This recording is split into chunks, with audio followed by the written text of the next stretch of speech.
عائشہ بیٹا، آج مہمانوں کے لیے کیا بنائیں؟ امی آج شیر خرما بنا لیتے ہیں، سب کو پسند آئے گا۔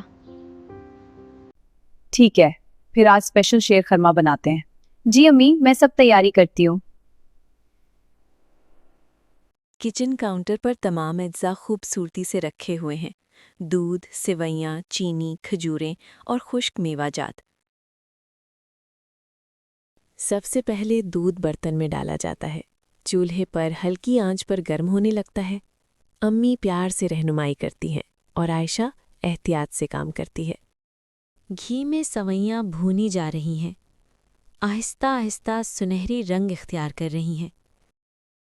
اب یہ سنہری سوئیاں گرم دودھ میں شامل کی جا رہی ہیں، آہستہ آہستہ نرم ہو رہی ہیں اور شیر خرما اپنی شکل اختیار کرنے لگتا ہے۔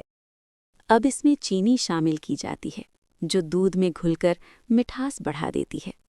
تھوڑی سی الائچی شامل کی جاتی ہے، جس سے خوشبو اور بھی دلکش ہو جاتی ہے۔ اب بادام، پستہ اور کشمش شامل کیے جاتے ہیں، جو اسے مزیدار اور خوبصورت بنا دیتے ہیں۔ آخر میں کھجوریں شامل کی جاتی ہیں، جو اس ڈش کی خاص پہچان ہیں۔ اب شیر خرما ہلکی آنچ پر پک رہا ہے۔ عائشہ آہستہ آہستہ چمچ چلا رہی ہے اور امی خوش ہو کر دیکھ رہی ہیں۔